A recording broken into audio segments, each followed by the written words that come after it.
Hello, in this overview I'm going to show you how you can use the new feature in oodlü Quickfire to game your points in the whole class game. And another feature which is to randomize the answers on the student devices as well. So I'm going to show you that now. I'm in a test account here with some random question collections, and I'm just going to go to play one of these, and I'm going to select Quickfire. So you'll notice on the left hand side I've got my teacher console. On the right hand side the students have gone to oodlü.me, which will bring up the option to put in the game code.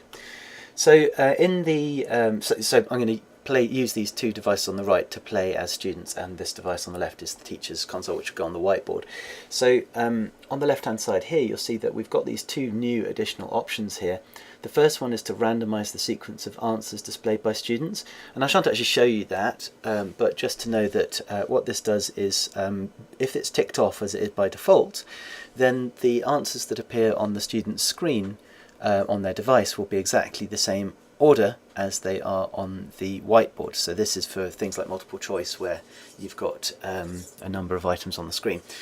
This might be deemed by you to be preferable simply because there's a relationship between the position of the items on the student's console and the one on the whiteboard. However, we also had feedback that it would be quite good to randomize those sequence of answers to make students think a little bit more about the way they answer the question, and also to prevent students looking over each other's shoulders quite as easily. So, so you've now got the option to randomize the questions, or the answers, sorry, that appear on the student devices by checking this checkbox here.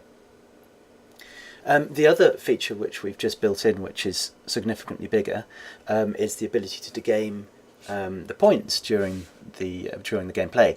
So this means that basically the students will have to make a selection after they've answered a question, which says whether they're going to game or not game their points, and it's a double or nothing thing. So it gives them, it's a way of getting them to think about how confident they are about their answer, and this has got some backing to back up that this works. So anyway, let's just crack on with this. I'm gonna go in. I'm gonna just do a students not logged in game here. So I've got a game code here, which I'm just going to paste into these areas here on the right hand side. So we've now got two players who are part of the game, player A and player B, and you'll see that they've come up now on the screen that the teacher has, and you click on start, and that starts the game just as you would normally with an oodlü Quickfire game. So we're going into a question now, and we've added some new features in here on top of the stuff I've just said as well. For example, now you can change the points that are available, so you can up or down the number of points that are available. So if you play without the checkbox for gaming the points on at the beginning, then they would just play through, and they would currently get 3 points if they get it correct, or 0 if they get it wrong. If they game their points, they'll either get 6 points, because it will double the points, or it will get 0. Okay, so let's actually demonstrate that now. Let's say that both of these people get this answer correct.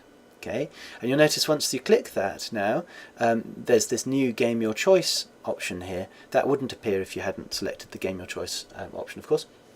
So now let's say that this person here games their choice, and you'll notice that when they first made a selection, this little blob on the left went yellow, and then when when they selected to gain the choice, this extra blob on the right went blue.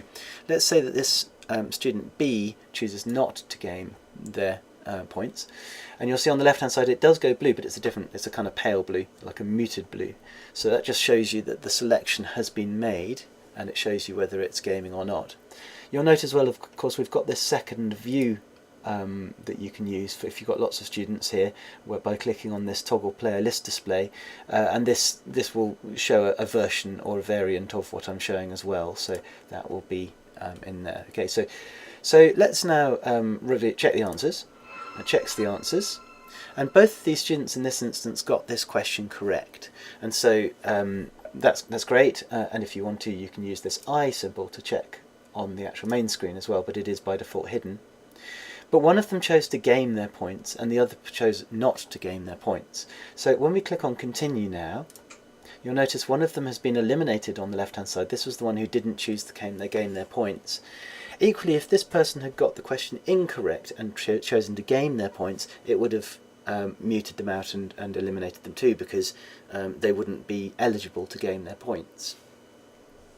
But the first person, player B even, who didn't choose to game their points, notice they've now got 3 points. They were allocated the 3 points that were as available as the point score for that question. Notice now as well that the points available has changed to 6 at the top here, and you're no longer able to change it.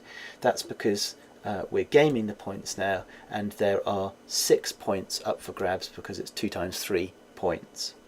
You'll also notice that player 1 hasn't had their points, player A hasn't had their points adjusted yet because they're gaming it, and we don't know the result until after that gaming process is completed. So now either you or the student would click on the wheel of luck on the screen. It spins round,